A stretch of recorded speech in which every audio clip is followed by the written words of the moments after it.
Whitney Houston, a renowned icon for her unique vocals and unmatched delivery of lyrics, rose to fame in a concise span. The African-American diva not only enjoyed international recognition, but also became a symbol of resilience, challenging the widely accepted concept of white supremacy. If Michael Jackson was the king of music, Whitney would be called the queen of music, as she made many records in a very short span of her career. Whitney's pitch-perfect voice, a force to be reckoned with, set her apart from her contemporaries. Her lyrical singing propelled her to a pinnacle of success in her 2-decade-long music career.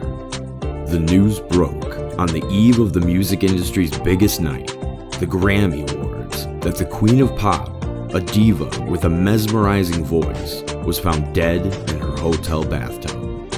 The news was enough to shock everyone to their core because after hours, she had to perform at a pre-Grammy party hosted by her dear friend and mentor, Clive Davis. What was the cause of her sudden death? How did she rise to fame? And how did she experience a fall in such an awful way? Stay tuned, and we're going to elaborate on the hidden aspects of Whitney's life in this video.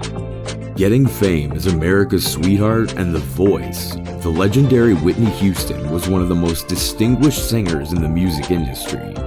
Coming from an African background, the artist struggled to make her place in the entertainment industry in the very beginning. Whitney's career began with the nurturing of her superstar cousin Dionne Warwick, who introduced her to the highs and lows of the music industry.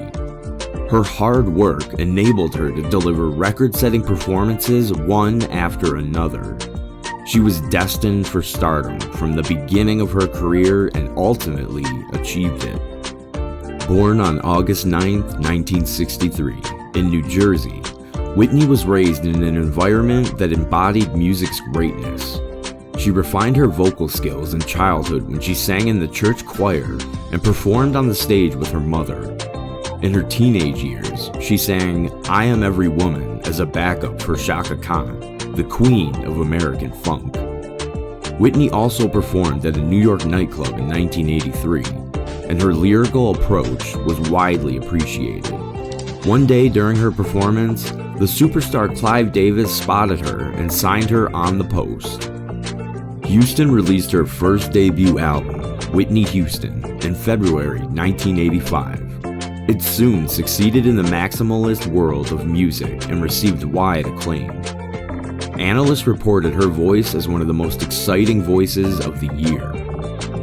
As the story goes, in the 1980s, the generation drowned in the enchantment of the string of her notes, which were heard in the songs "How Will I Know," "Saving All My Love for You," "I Want to Dance with Somebody," and "Greatest Love of All." Another super hit from the movie Bodyguard, in which the voice made her acting debut, was the cover of her super hit, "I Will Always Love You." The movie was not a success, but the song sold over 10 million singles and was named Album of the Year. Whitney eventually won Grammy Record of the Year and Best Female Pop Vocal. In a nutshell, her enchanting voice, natural beauty, and clean-cut image made her an instant star and raised her to a position that was a dream of many.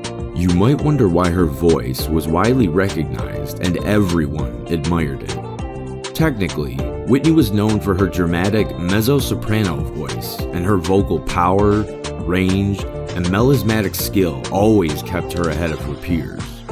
The New York Times called her voice peerless. Other artists still believe that her notes soared to places most singers dream of reaching. On January 27, 1991, the pop star once again proved her talent when the United States was at war in the Persian Gulf. Whitney sang the Star-Spangled Banner at Super Bowl 25, and a record 79 million viewers experienced the depth of her notes. When the country seemed divided by the war, she came and started chanting, spellbound by her soaring words, and what happened? The nation seemed united within a few minutes of her performance. Once again in 2001, Whitney's voice became the source of national zeal when the version of her song was re-released in 2001 following the September 11th terrorist attacks, and proceeds from the sales were donated to charity. She is a perfect example of a glory and a fall. Her life has remained an example of tireless struggle. Her voice was the euphony of love which made everyone acknowledge her. In 1989, when her movie was released, Whitney's clean-cut star image began to tarnish when she married R&B bad boy Bobby Brown. The two met in 1989 and tied the knot 3 years later. Whitney never knew the marriage contract would be a story of twists and turns. The relationship eventually became tabloid fodder, and the couple became a subject of constant speculation. Brown's problematic persona, drug addiction, and notorious hard partying habits led him to experience several law charges and jail visits. Whitney, however, managed to maintain a thriving music and movie career through the end of the 1990s, starring in The Preacher's Wife and Waiting to Exhale. Her acquaintances report that her conduct increasingly became strange and erratic, and she was always high due to excessive drug use. In 2005, during her appearance in the 2005 short-lived Bravo reality show, Being Bobby Brown, her crass conduct gave rise to several rumors. Amid conversation, her wrecked appearance and blundering behavior raised several eyebrows over the status of her relationship with Brown. Later, she said in an interview that she only did try to save her marriage and just wanted people to know that she was his wife.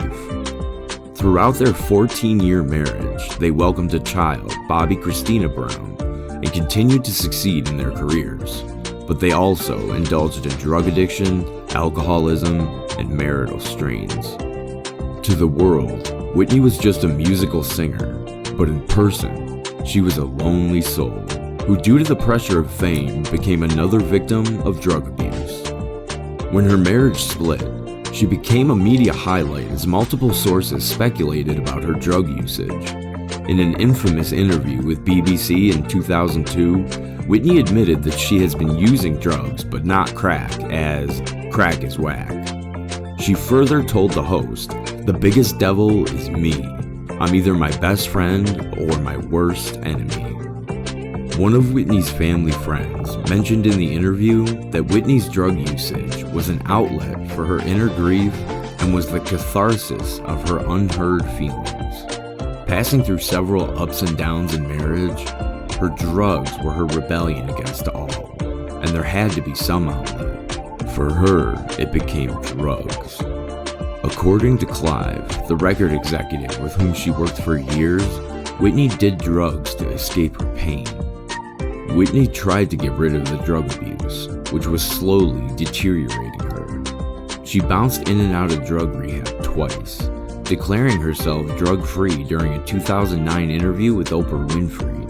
But later, in her encounters with paparazzi, she was found disoriented and gaunt. On February 9th, Houston visited singers Brandy and Monica with Clive Davis for pre-Grammy party rehearsals. Later that day, Houston came on stage for her last public performance and sang "Jesus Loves Me." On the fateful night of February 11th, Whitney was found submerged in a bathtub and unresponsive by her bodyguard. She stayed inside Suite 434 at the Beverly Hilton Hotel in Beverly Hills, California, where she remained to attend the pre-Grammy bash. Officials performed CPR, but she was declared dead at 3:55 p.m. The initial investigations reported that cocaine and metabolites contributed to her passing, and other substances were also found in her body, including marijuana, antidepressants such as Xanax, Benadryl, and Flexeril, a muscle relaxant. But surprisingly, they did not contribute to her death. The cocaine was not a lethal level, but she was a long-term addict of the substance. Moreover, the water was found in her lungs, which indicates that she was alive before drowning. The investigations were closed with the coroner's report that two possible scenarios caused her death: cocaine intoxication and a heart attack, followed by drowning. Cissy Houston, Whitney's mother, has shared her thoughts in a 2013 memoir regarding the troubled life of her daughter. Her claims opened the door for other controversies related to her death. According to Cissy Houston, in 2005, when she opened the door of Whitney's Atlanta home, she became worried about her daughter. Somebody had spray painted the walls with strange faces and glaring eyes. Sissy explained. They were evil eyes, staring out like a threat. And in another room, there was a big framed photo of Nippy, or Whitney, Bobby, and Chrissy, but someone had cut Nippy's head right out of it. I knew my daughter was in grave danger. Brown, in his first interview after Whitney's death, claimed that people blame him for her death.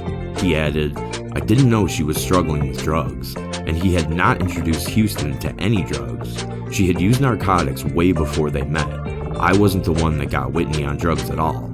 I'm not the reason she's gone.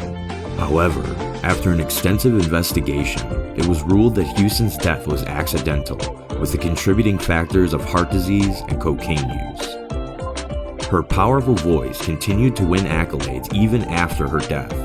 Whitney was the voice. We got to hear a part of God every time she sang. Heart is heavy, spirit grateful for the gift of her, said Oprah Winfrey. Clive Davis, her near friend and mentor, still managed to host the pre-Grammy party and said, I am personally devastated by the loss of someone who has meant so much to me for so many years. Whitney was so full of life. She looked forward to tonight even though she wasn't scheduled to perform. Whitney was a beautiful person and a talent beyond compare. She graced this stage with her regal presence and gave many memorable performances over the years. Simply put, Whitney would have wanted the music to go on, and her family asked that we carry on. She left a daughter, Bobby Christina Brown, who died 3 years later at the age of 22. The iconic star's legacy was immortalized in 2022, I Want to Dance with Somebody, in which the actress Naomi Ackel played the role of Whitney Houston. Ackel shared her vows with people that she hoped Houston would be happy with life as she portrayed in the movie. The director told the media that the movie aimed to capture Whitney's humanity as she would want the story told. She was not just a musician, but also a mother, a daughter, a sister, a friend, a lover, and a wife. Known to the world for her song, I Will Always Love You, Whitney portrayed a perfect example of resilience and perfection. Alright, that's all for this one, guys. Don't forget to like and subscribe if you enjoyed this video, or drop a comment and let us know your thoughts. I'll see you in the next video.